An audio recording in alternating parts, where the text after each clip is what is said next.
All right, here we go. Game number 1 between Cloud9 and SODIPOP will kick off the day for the North American Overwatch Open playoffs.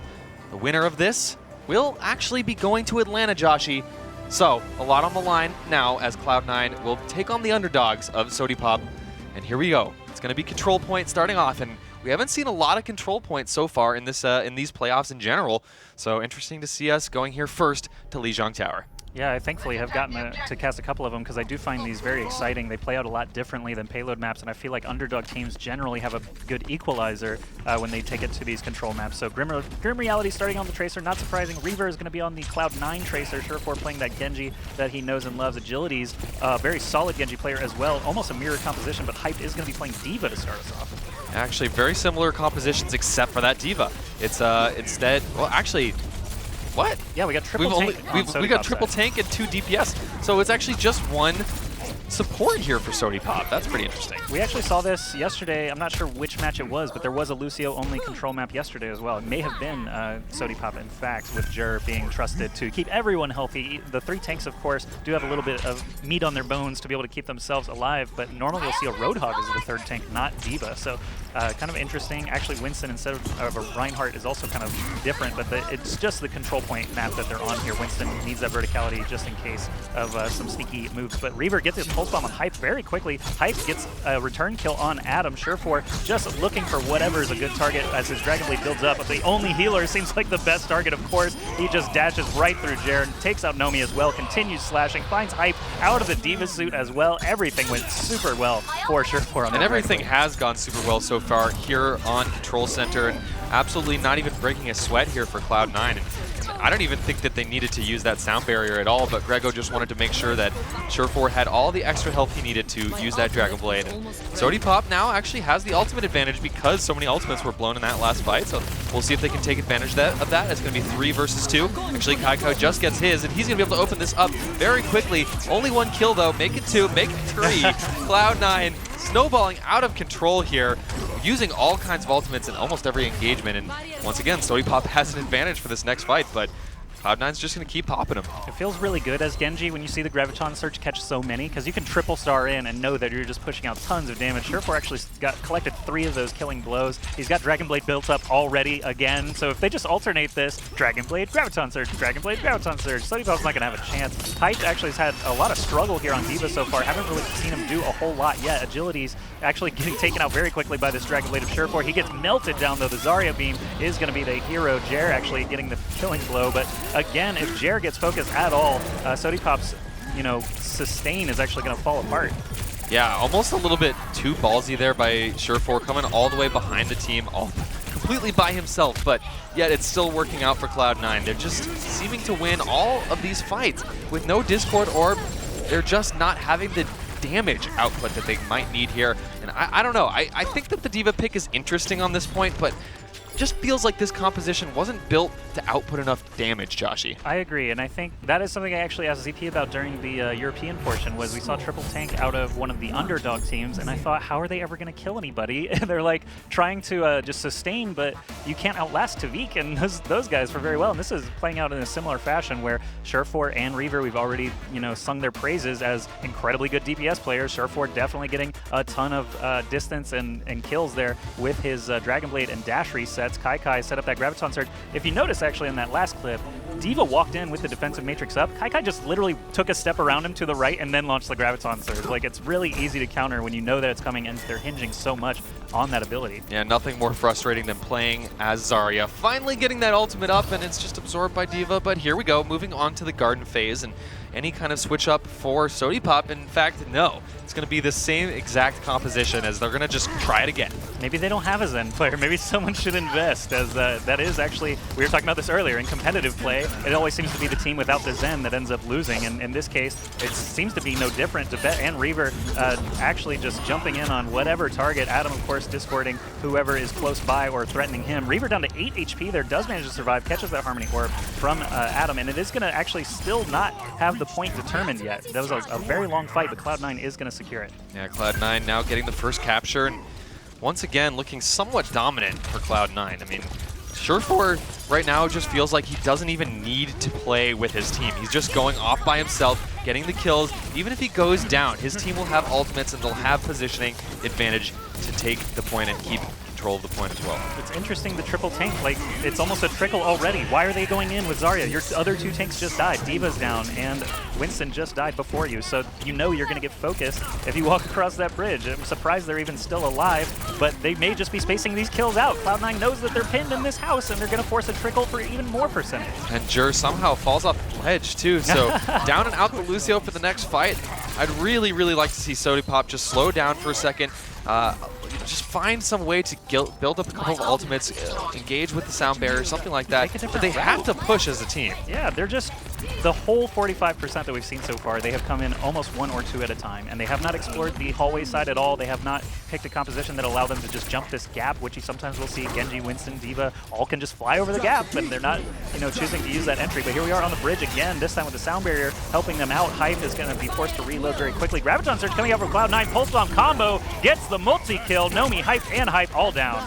Yeah, Reaver able to drop that Pulse Bomb, and we saw this in the last game of the last EU matches as well. Just these Pulse Bomb, Graviton Surge combos are turning out to be some of the best in the game. Of course, you can, bring out the Dragon Blade or something like Hanzo's ultimate, but nothing really does the trick more efficiently than a Pulse Bomb. Yeah, that burst damage all in one shot is actually pretty strong. Even when Transcendence is going off, if you happen to sticky someone with 200 HP, they're still going to die. And it's very powerful tool, really good combo. We used to see Graviton Surge Barrage a lot, but it's actually Reaver still just going off right now, getting a lot of those killing blows. Of course, everyone on the team is still standing, so eliminations going left and right here for Cloud9. They're going to easily lock this one up 100-0, and I'm feeling bad for SODIPOP at this point. They need to try something new. Hype did eventually switch to Zenyatta, but it was a little bit late. Yeah, this is looking way too easy, and Reaver got those 3 kills without a Pulse Bomb. He used his Pulse Bomb later, didn't even get a kill with it, but Reaver going nuts by himself, it seems.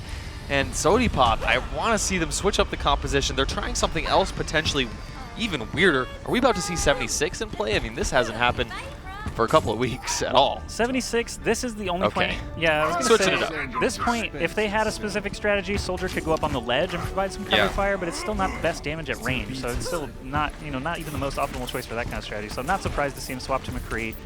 You're rewarded a lot more for being accurate on McCree if you can land those headshots. So we'll see going forward now. A very similar composition for Cloud9. SODIPOP is going to switch it up just a little bit. Grim Reality on the McCree, Agility's on Reaper this time rather than Genji, and Hype, very importantly, on that Roadhog, he did really well yesterday against CLG with those hook combos. And we've been saying it all week long. With Roadhog, it's high risk and high reward. If you're able to get that early pick, it's going to do wonders for your team. And the first 2 kills are going to go to SODIPOP for once. The first time we've seen them actually eke out any kind of advantage whatsoever. Kai will respond, but it does look like SODIPOP going to be able to push in. Jur by himself, though. Jur, where was your team? Why were you ahead of your team? And that's going to be easy pickings. It doesn't get more easy than Tracer versus Lucio. I don't know if that was a lack of communication or just a misjudgment by Jer, but Zarya was there with him clearly as he was bubbled, but they did not round the corner in time to actually keep him alive. Reaver, Surefour, and Kai all getting a collection of kills now, forcing them back toward their spawn exit, and that's a really great position for a control map. They finally secured the point. That was kind of a long, drawn-out battle. I think SODIPOP may have had a better chance than ever to actually push onto the point and could not capitalize on it. Yeah, absolutely. They had the advantage for a moment there. Wasn't enough, though, as a couple of misplays there, a couple of miscoordinations, and there's 3 kills in a row. Actually, response, though, by SODIPOP, so they're still in this one. The Reaver will be finishing things off here, and SODIPOP now, they only have a couple of pushes left for this map, and to get this first point on the board in the best of 3 would be huge for them. But right now, it just feels like they're running into a brick wall, and it might be their own team composition that's that brick wall. It's possible. They still are on the 3 tanks. They are on only 1 healer, and that can be quite rough to keep everyone alive. Sound Barrier comes out on the side of Cloud9. Reaver still just pouring damage in. I think he's not died. Like, he actually is showing you how to just stay alive forever. Pulse Bomb goes out again, gets another kill, and if you're SODIPOP right now, you're reeling. There's really not a lot you can try. Maybe just switching off the 3 tanks to a second support could be a nice place to start, as this composition has not worked out for them just yet. Yeah, Reaver just zipping around. He's surviving 1 versus 3 in this situation. All he had was Grego, the friendly Lucio, to back him up. But SODIPOP finally with a little bit of an advantage. They're going to have positioning and a man advantage on the point. Nomi going to be swinging away, and Reinhardt is not something you see a ton on these control point maps. It's just, you're going to the opponents are going to be coming from every direction on most control point maps, so you don't tend to see a lot of Reinhardt, but this is one of the few where it does tend to make sense. Reinhardt is, yeah, I do not like him on control maps, but normally you'll see it only if there's both sides running Reinhardt. They feel like they have to counter Reinhardt with Reinhardt, but when the losing team has him, I definitely want you to switch off, you know? If a Reinhardt is punishing you, you can switch as kind of a counter, but you see Grim Reality here actually landing some long-range shots. They are still in control of the point, and Grim Reality most likely will be running in to join his team here. Don't want to get leaped on by that Winston for sure. Deadeye is available, so he's just waiting for things to really go haywire, go south before he actually pops that. Well, quietly, SODIPOP have managed to get 40% on the point, and they have the Graviton Surge as well. It's thrown out. Nice. I wonder how many people it's been able to get. Actually, no kills, despite the fact that they were able to get the Zarya of Kai. Kai on the point, and he has a whole lot of charge to his name. He's going to be melting down Reinhardt in just a split second here. And Zarya versus Roadhog. Roadhog's going to be ulting from a strange position, not really close enough to do much. He actually got bounced away. I think perhaps Grego actually was a little off screen, but sort of booped him in a less optimal position. However, yeah, Jer actually forced to go off the side now as Cloud9 have already flipped the point.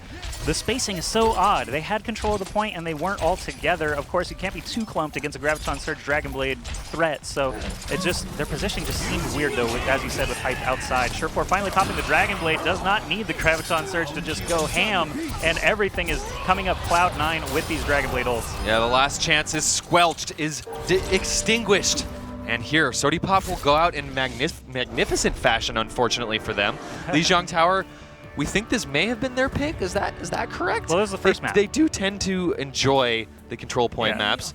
No one got rid of it. You know, it eventually ended up as the optimal for both sides. So I guess you can't really blame them, you know, that map pick on one team or the other. But that Pulse Bomb Graviton Surge, seeing it again, just instant multi-kill after already taking the point. Gave them another 15 free percentage before SODIPOP finally managed to flip it a single time over the course of 3 rounds. Yeah, and Cloud9 making this look a little bit too easy, and SODIPOP, like we mentioned before the game, they have been on the up and up in North America, kind of making a name for themselves as like a mid to high tier team in the scene. But I'm actually a little bit surprised to see how dominant Cloud9 was able to come out here, and I gotta give it to Reaver. He really played up to his expectations. You know, Reaver is a player that we've been sort of waiting to see show up as of late, but he really did here. And I also gotta say, on the flip side, SODIPOP just looked a little bit disorganized. They looked like they didn't know quite what they were up to, especially with the 3-tank strategy there on control. I don't know about that. I really wonder, because Discord Orb is an anti-tank tool. It still does a lot of damage to a Roadhog who's anywhere close to enemy DPS. They can actually just lay into him like a bullet sponge, and there's nothing he can do. You can't breathe through a discorded Reaver just shooting you in the head. So the composition was a little odd. I don't know why Nomi was on, you know, stuck to the Reinhardt. Never really saw a great Earthshatter or pin or anything. I saw Hyped after, you know, switching to the Roadhog combo we saw in the highlights there. He did hit some of those very valuable hook combos on the healers, and that's his job. Reinhardt, not sure what he was shielding or what he was targeting. Yeah, and again, we didn't actually see a whole lot of huge ultimates come out of that Roadhog either.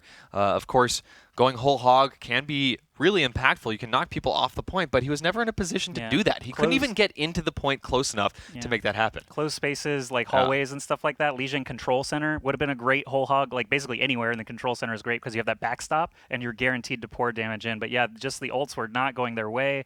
Diva play didn't actually make too much of a difference there in the first point, so Cloud9 definitely putting their foot down, like, we're going to Atlanta first. You wait your turn. You can maybe beat Huckleberries and CLG later on, but it's all us for now. And we have just found out King's Row is going to be our second map, so switching it up a little bit now to hybrid payload rather than the control maps. And King's Row, again, the very bread and butter. Everyone knows this map. Everyone has their standard strategies. I do expect to see, you know, very standard stuff out of Cloud9's defense if they are defending first. I really don't see too much variation at King's Row A defense. I've seen a Mei or a Junkrat kind of actually fade out. Yes. Yeah, they've actually faded out in recent times. Yeah, we did see a little bit of Mei yesterday from Michael 3D, but I don't know if we've really seen that too much from Cloud9 in the past. One thing that you do sometimes end up seeing on attack here is a 3-tank attack. It'll be 3-tank, 2 DPS, 3 tank, 2 support, 1 DPS though, because the Roadhog and the Zarya are kind of like hybrid DPS tanks anyway.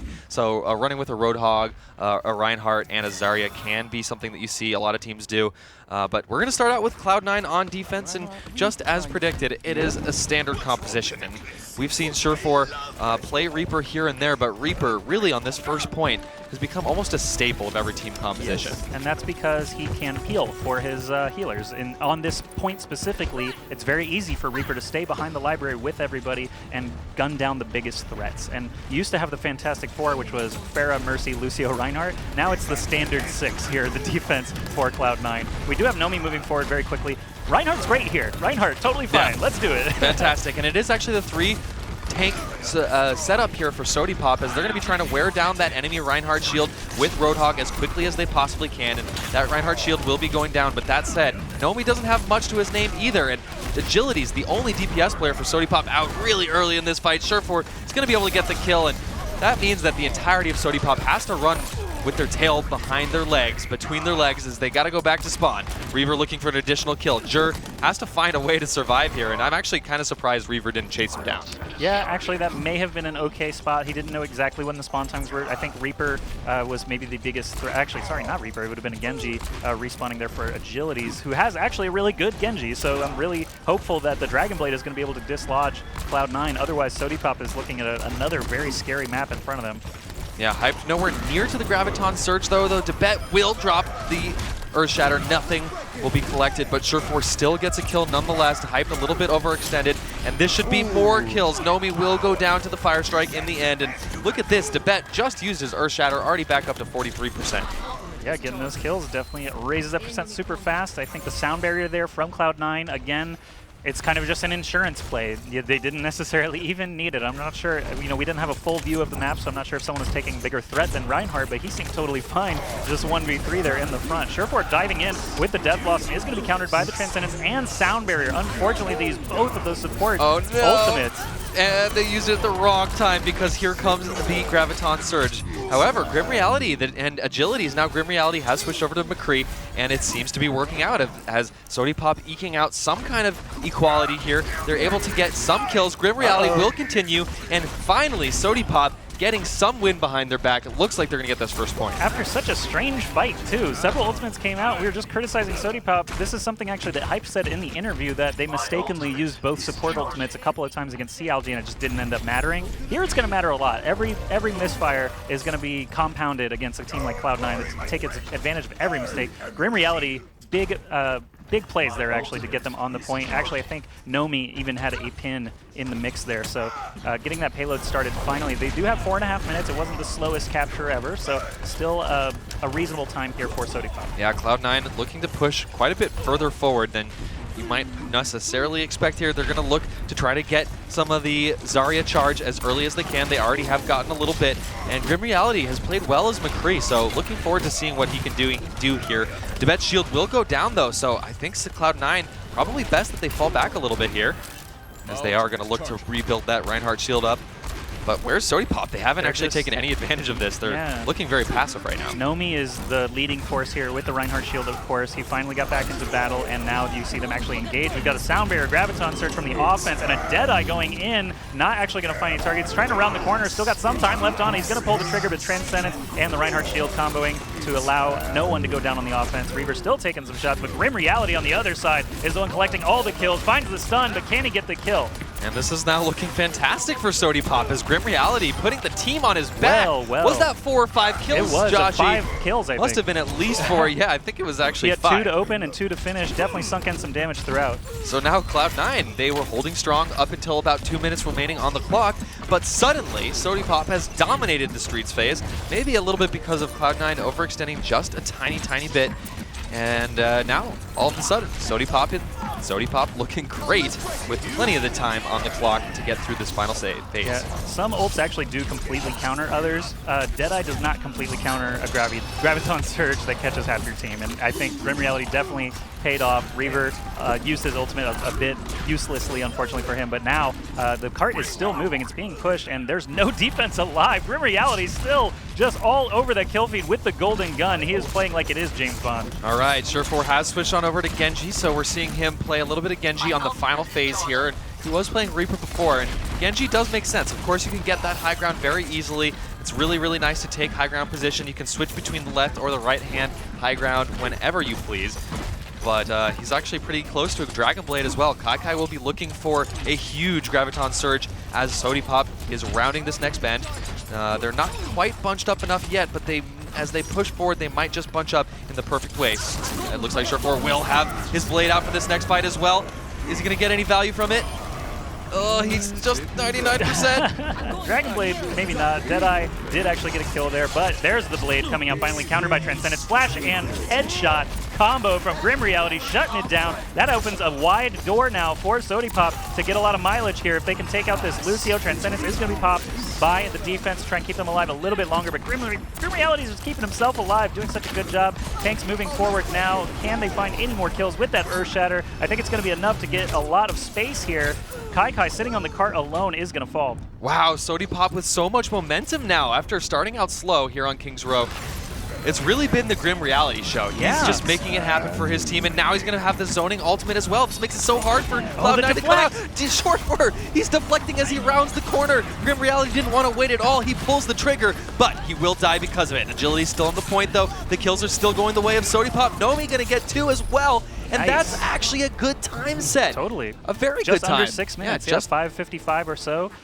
Really good stuff after they got kind of choked up on A. We had a few one-sided fights for sure, but after they broke it open, it was Grim Reality just cruising through. The support's doing a great job keeping him in high health, keeping him protected, giving him all the room he needs. Deadeyes, even if they only get 1 kill at a time, his flashbangs all hit their intended targets. Headshot there on Lucio, very valuable, and this was just a great wipe there in the streets phase. Once it got down to here, this flash on Surefour could have gone a completely different direction. Cloud9 could have regained control of the cart easily there. Yeah, and I was actually in that engagement that we just saw, I was kind of surprised that Surefour wasn't able to get his Dragon Blade out a little bit sooner. He had 96% when the Graviton Surge came through, so I was expecting him to just dash on through. That would be enough for him to build the Dragon Blade, but it came out a little bit late. It was a little bit disjointed with his team. No sound barrier, nothing like a Winston bubble to give him extra survivability, so it's going to be Surefour not able to take any advantage of that.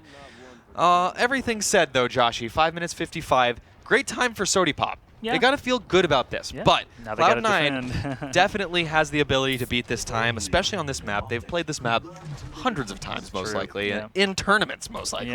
Yeah. So we'll see if Cloud9 can switch this around and beat this time. And Surefour, maybe playing Hanzo? We've seen it a couple of times here on King's Row offense. We've seen it many times now. I think Surefour is one of the players that has done it repeatedly. We've got the standard 6 again here on defense, not shaking it up at all. SODIPOP this time with agilities on the Reaper rather than the Genji. Not too much switched otherwise. And Cloud9 on the offense. Surefour could come out of the gate with only 10 seconds left. He might just fire. There is a possibility that he'll fire the Sonic Arrow just to see where everyone is, what the comp is. Or he could actually just go around to the right side and just launch arrows for free as he stays sort of toward the back while the tanks do all the front work. Okay, actually Surefour, for the time being, sticking to Hanzo, and this has worked for a lot of top teams. Both Reunited and Rogue actually play with Hanzo. Yeah. And he might be able to get an early pick and open this up for his team. He is looking for it. SODIPOP wisely falling back, but Hyped is already down to just a sliver of health. Hyped in really big danger. He's going to have to fall back a little bit. He's away from his team, still in danger. Half health. Grim Reality, the first to draw death. That's really bad for the defense as Grim Reality, we saw doing a lot of the work on the offense. Surefour, again, freely. All you have to do is move around that right side, and you have that line of sight into the rear of the library, or sorry, the hotel, where they don't even have to go through the hotel. They literally can just peek around. Scattershot is going to do a ton of damage no matter what, because that is an enclosed area, and they're taking full advantage of that. Hype, great long shot there against Reaver for the kill. So Graviton Surge available just in time, but there's a Transcendence as well, keeping everybody in high health. What is going to happen here? Grim Reality gets the kill on Tibet, and it looks like the defense should hold. I'm not going to lie, I don't like the support ultimates thrown out there by Cloud9. They were down 2 or 3 players, and that means that the support ultimates were only doing about half of what they should have been doing. So Cloud9 actually stumped completely. They had positional advantage, but too many of them had died, and they just threw away a couple support ultimates. I'm just impressed with SODIPOP pulling it together after that questionable control map where they essentially lost 300 to 40 or something over the course of 3 rounds. But now everything's looking good. Oh, the flash on the Death Blossom, shutting it down. Agility's not going to get anything for that. Surefour launching the Dragon through the walls there, and there's nowhere for Reinhardt to run. He is just a slow robot man trying to get around the back of that statue. Couldn't do it. Graviton Surge coming out forward the side of the defense, going to hold them all in place, and Grim Reality with not even using Deadeye gets a triple kill. Oh man, Grim Reality once again doing wonders for his team, and all of a sudden Cloud9 and Cloud9 fans alike have to start sweating a little bit. With 2 minutes left on the clock, they only have about 3 or 4 legitimate pushes behind them, and they don't have much of an ultimate advantage. In fact, they have the disadvantage here as well. Nomi will have the Earth Shatter quite soon, so I think we're going to see a switch up. Yes, indeed. Surefour now playing Reaper, which has just been so strong on this first point. The reality of this is looking kind of grim now for Cloud9 with only 97 seconds to go, and they have not had any leeway just yet. Grim Reality popping the Deadeye actually may choose to hold on to it. Depends how many skulls he can line up behind the Reinhardt shield. Gets all 3 great plays by the entire team. They're allowing Grim Reality to get that set up, and everything's looking good for SODIPOP again. Okay, but 2 kills. Cloud9 will be striking back. Grim Reality, though, still in the back. He's got this. It seems like if he's alive, his team is going to do just fine. And Surefour now so close to going out. He's going to be able to Wraith Walk on out of there. Grim Reality overextends a little bit. He was too hungry for that kill. He's the last one alive. There's no way he was going to withstand 6v1, and he can't, he can't keep all his team alive and kill the entire other team. So that was a great hold, though. 3 minutes and about 10 seconds before it actually flips over into payload. That's not a lot of time to get through these streets. Again, we can kind of assume about 45 seconds at the absolute fastest per phase here with the payload. Yeah, which means a couple of wipes. If SODIPOP were able to get maybe 2 wipes against Cloud9, it might be over already for them. And I think no one was expecting this result. SODIPOP looking so strong. It's going to be hyped with that Graviton Surge to slow things down here in just a moment. Will he be able to combo with Grim Reality, who's done incredible amounts of work as they move on to the Streets phase? Well, Graviton Surge and Sound Barrier both available should be enough for Cloud9 to hang on. We'll have to see how it plays out. Graviton Surge is going down on both sides. Almost everyone caught, though. You've got Wraith Walks out. You've got Dashes out. You saw the High Noon actually triggered by Grim Reality. Didn't find anything for it. Sound Barrier coming out now for Cloud9 as they're finally surging forward. They find the kill on Hype. Everyone else kind of just backing way off. Do not want to get mowed down. Now Surefour desperately looking to try and use that Death Blossom. Doesn't look like he even needs it for his team, though. They've really intimidated SODIPOP into a very bad position.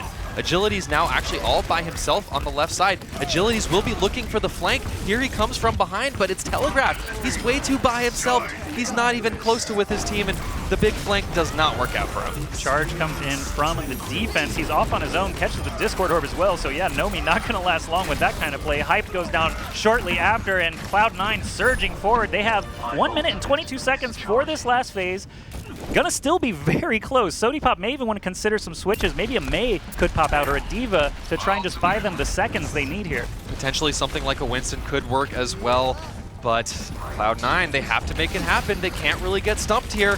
They have the ultimate advantage, but just barely. Reaver will be looking to find some kind of Deadeye. He might be able to actually take down this Reinhardt shield if folks are all too bunched up. Grim Reality the first to go down, and that bodes terribly for SODIPOP, as Grim Reality has been the damage dealer for his team. The exclamation point in chat.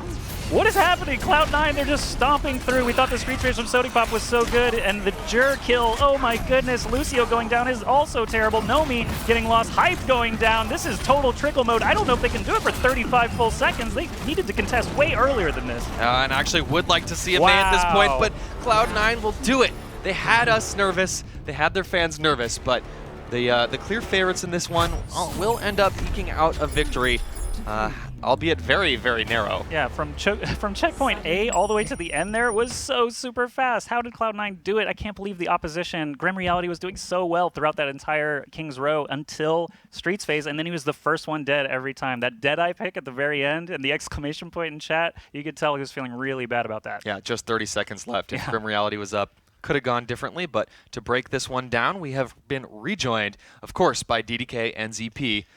Guys, pretty interesting one there. Guys, that was kind of ridiculous because we were a bit surprised to have to run from the green room. It's like, guys, it's going to be over. What Cloud9 are doing this? Everyone hitting the zone there. But first things first, of course, Reaver, the guy has been obviously in the top spots, considered very, very well in the community, but maybe dropping off. But right now, he's looking like he's on point. Yeah, Reaver definitely, there's a point where there is no more respected hit scan DPS in the game than Reaver. He was on point, really the 1-2 combo with Surefour, and he's had weeks where he hasn't quite been there, but seeing him over the last few days here in the Overwatch Open, it feels like he's regained a step or two that he might have lost. Certainly, you look at his performance on Lijiang, he was all over the place, and it didn't feel like, oh, here's Surefour just being the backbone of C9 with Kai right behind. No, Reaver was a huge part, big tracer plays, even got play of the match. It was a nice comeback from Reaver, I would say. Yeah, and we talked about Surefour being an amazing Tracer player, but if Reaver's able to do work as Tracer, that allows Surefour to try other things, and of course bringing out that Dragon Blade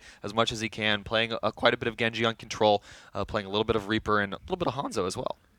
And from a mechanical skill perspective, Grim Reality was really stepping things up, to be honest, and causing so many issues. And I have to say, I was very surprised with the amount of plays that he could bring out against Cloud9 there. So Grim Reality is a player that I've been singing the praises of for quite a while and saying, well, he's a really, really good player. The interesting thing to me is that I thought for a long time he was going to get picked up by a different team going forward. And I think multiple teams did try and steal him away as a McCree specialist at one point or another. But he's stuck with SODIPOP this entire time, and he's helped build them into a better team. Now, it didn't quite work out here against C9. It definitely looked like they should have had King's Row. We'll talk about that in a little bit, but it was a good showing from Grim Reality. It feels like he's upped his game even more, and it's just sort of good to see him having success even with SODIPOP right now. I mean, obviously those highlights broke Reality. I mean, Grim Reality's situation, there was, again, like if we want to move into King's Row a little bit, again, the kind of payload situation, I think it's very interesting to talk about. It actually was looking like SODIPOP were going to full hold that. I mean, what was, Ben, how did you interpret that when it came to their ability to do that? I mean, were you expecting it, first of all? Where are the major downfalls of Cloud9 before they obviously just turned it on? Yeah, frankly, at times, it kind of looked like Cloud9 was not taking their competition all too seriously. Surefour doesn't play a lot of Hanzo. I mean, we have seen Hanzo on attack on the second, or on that first point there on King's Row many times for a lot of top teams, but that's not really his character. He was able to switch it up to Reaper in the end, which did make a huge difference. And even the same on Control. It almost looked like they were just going so hyper-aggressive, really not a care in the world. And, of course, on Control it worked wonderfully. On King's Row, not so much. Although they were able to turn it up in the end, and basically they were put in a position, though, where they couldn't make a single mistake anymore, which I don't think anyone really expected at all. Yeah, I think I actually have to ask ZP, what do you think about that control point? Because they were so stubborn with their selection, SODIPOP, even after losing 100-0, 100-0, they still came out on the third point with the same composition. It was a little bit weird. I mean, I would have liked to see them try something a little bit more standard. Certainly when they came out the Reinhardt on third, sort of like, okay, I don't know if this exactly is going to work out the way you think it's going to work out. It's hard to say, though. I mean, certainly control games do come down to lots of mechanics, and as good as Grim Reality was, especially later in the set, C9 definitely had things in order. I mean, you had really good coordination between Reaver and Surefour throughout. Kai, of course, was normal Kai play on Zarya, and it's just a lot for a lot of teams to actually deal with. And there might not be double Winston anymore, but C9 definitely finding the groove once more on maps like Lijiang. How did they switch it up so well, SODIPOP, from one map to the next? I feel like the crushing defeat, and then they did a very admirable job on King's Row. They did do a very admirable job in King's Row. Clearly, I mean, they've practiced pay a little bit more, but I mean, more than anything else, Grim Reality literally had moments of just, you look at the kill feed, it's like Grim Reality, Grim Reality, Grim Reality, and certainly his team was doing a good job of supporting him and keeping him clear so he could do that, but there's plenty of times where McCree will have all the space in the world and not be clicking on dots anywhere near as effectively as Grim Reality was in that sequence, so credit where credit is due. That was just an absolutely heroic performance by him, especially in King's Row. Yeah, I have to agree. Really cool stuff to see that from him, and he's a player that's actually played a bit of Tracer in the past as well, if I'm not mistaken. They're good so analogs. To see him coming out with McCree so strong on basically every point that we saw him play, And as far as Impressive. incredible plays go, it's time for the Republic of Gamers' incredible play, and I'm feeling like we should see something from Grim Reality. Is that going to be the case? Even though they lost, I don't know. Cloud9 definitely had some big ults as well. Hey man, that Deadeye. Some pulse bombs from Reaver and Lijiang were very on point. Yep. Let's see what it is. Graviton Surge on the market. The suspense level. is killing me. It's going to be Grim Reality. Oh, yeah. of course. That Deadeye. Tell me about the difference that this play made, because it felt like when I saw this, I was like, wait, I feel like Cloud9 from this position cannot now make a single mistake in the attack because of the time. That was a setup there. Nomi actually earth-shattered. I didn't even see that the first time, that Nomi actually set up that entire play for the Deadeye to actually just roll through. But yeah, I'm sorry, I just missed your question. No, I was watching enthralled there. Go for it. Yeah, but basically, yeah, the setup was really good. That was one of the only displays that they had of a great ult coordination where Cloud9 were able to do it time and time again. So, I mean, Cloud9 did show their pedigree a little bit there, ZP. Obviously, when the pressure was really on, when they had to turn it on, they made it happen. But how much of that would you say was a comeback or a throw-in? And where are we going with that? I mean, you could spin it both ways. Certainly, C9 definitely showed that they do not fold under pressure, and they were able to come forward, and they didn't go, okay, this game is lost, let's focus on the next one. No, they were able to make something out of that game.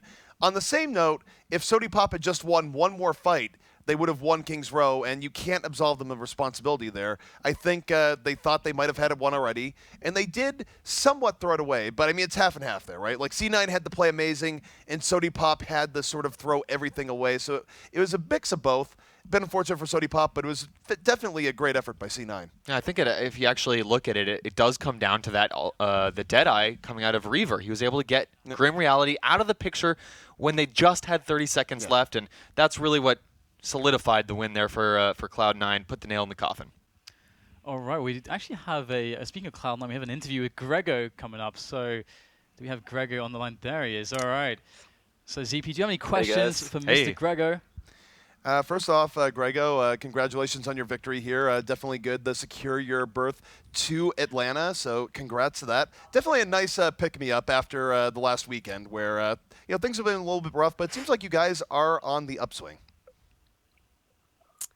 Yeah, I mean, we had a rough practice schedule the first week before Gamescom, and it definitely affected us a bit. And right now we're just trying to focus on kinking out or just fixing all the kinks that that we had at Gamescom, basically, that we weren't able to fix the weeks before. How did you feel going from Game 1 to Game 2 here against SODIPOP after the dominant Lijiang Tower into maybe, I would call it a struggle. What do you think actually, what was the attitude shift like in the comms, for example? I mean, we were dead serious the whole time. It wasn't like we were just easy cruising through the first map and then it got serious on the second map or anything like that. I think King's Row is just a much more practice map for most teams, so they might feel a little bit more comfortable on it than Koth against us. Yeah, but you guys really just turned on the jets there when things were looking desperate. You only had 50 seconds left to capture A, and then suddenly you win the map. No thrill, no excitement coming out there, panic or anything like that? Just totally serious? I feel like we do that so often. I don't know why. We'll just push ourselves to the limit. We'll make it so we have a minute to finish the map or something. We're like, geez, how are we gonna do this? And then we just end up pulling through and pushing harder than ever and completing the map faster than they did. Yeah, I have to ask on team comms at a certain point where you're like, we just have to kill this Grim Realities guy. He's killed us way too many times. I mean, he was really going nuts against you guys for a moment there. Well, they were playing one healer comp a lot of the time, and Zarya with one healer is pretty rough to keep alive. So, focusing her is pretty easy. It's a good target. All right. Well, so you're headed towards the $300,000 tournament at the end of the month. Only a couple of weeks before then. Do you guys have anything planned for practice? Maybe some boot camping? You're just going to be grinding online? What's the plan for you guys? We're not sure yet. I think we're definitely interested in boot camping this time. We didn't get to do that for Gamescom, and we definitely regret it. So yeah, we're looking at ideas for boot camps right now, but we're not sure yet. just to expand on that a little bit, just following C9 for a long time, I feel like you guys, just by circumstance where things have just come up, but you look at some of the biggest events that have happened where you guys have had sort of disappointing results where you've otherwise come in strong. The big thing would say, like the E3 week, for example. E3 came out, and then there was a patch, and you guys didn't get practice before a really big string of tournaments. It didn't work out so well, and then, as you mentioned with Gamescom and all the rest, you didn't quite get the practice you were looking for. I kind of feel like you guys would have a huge uptick in performance if you did have a long boot camp right before the finals in Atlanta. So, I mean, do you think that would be a huge uptick if you guys did have that sort of boot camp? Yeah, there's no question. It affected us, the fact that we didn't have a boot camp for Gamescom. It's going to help us when we do have a boot camp for this tournament. And I think we won't be happy any other way unless we get the boot camp in. Well, let's talk about the North American scene just for a second here. I mean, going towards ELEAGUE, it is going to be sectioned off during the finals. So North American teams will play North American teams, European teams will play European teams. Who are you looking to be scrimming against? I mean, when you have this at the end of the month, you're going to be playing a bunch of North American teams. How are you going to practice against these teams and not give away everything? Or what is your practice regimen like against these teams? That's a good question. I'm not really sure. I mean, we try and practice as much against Envious as we can because they're so consistently good. They're pretty much like good practice no matter what team we're gonna end up facing, regardless if it's them or another team. I don't think we're gonna like not practice Envious though. So I would say we're definitely gonna schedule lots of blocks with them. Interesting. So if you guys are considered, 1 and 2, Envious and Cloud9 in North America, scrimming against each other seems like a bit of a scary proposition. If you meet them in the finals, for example, or the semis, as it were, as it would be a EU versus NA finals, that's kind of an interesting thing. Like, I guess if you are going to practice, make it be perfect practice. Envy, of course, is who I would want to play against as much as possible. But is there any fear of like not being able to practice new strategies, or just knowing that Envy has played you enough times that they've got your number? I think we usually just try and keep something up our sleeve that we don't do against Envious. Mm-hmm. But we'd like to practice our standard comps and perfect our standard strategies against them. Makes sense. Keep the basics strong as possible. Yep. I mean, I haven't asked any questions yet, but it seems like you guys really want to dig in. But that is actually all we have time for right now, as we have more matches coming up. But thanks so much for spending the time to talk with us, Gregor. And again, congratulations. But we have more matches coming up here imminently, of course. CLG? C-Algae? You said you were going to say it Algae every time. This is your hosting job. I'm just trying to do, I'm trying to, I mean, most of the panel here is American. I'm trying to fit in. I don't think that I'm really made for that. But yes, we have more matches coming up next. So C-Algae, as you can see, we're playing against Huckleberry. And I hope you guys are on your on point on the pun game, because I think there's a lot of puns we made there, and that's how us casters have our fun. But of course, we'll throw to a quick break, and we'll see you after the break for that match here for the Overwatch Open North America.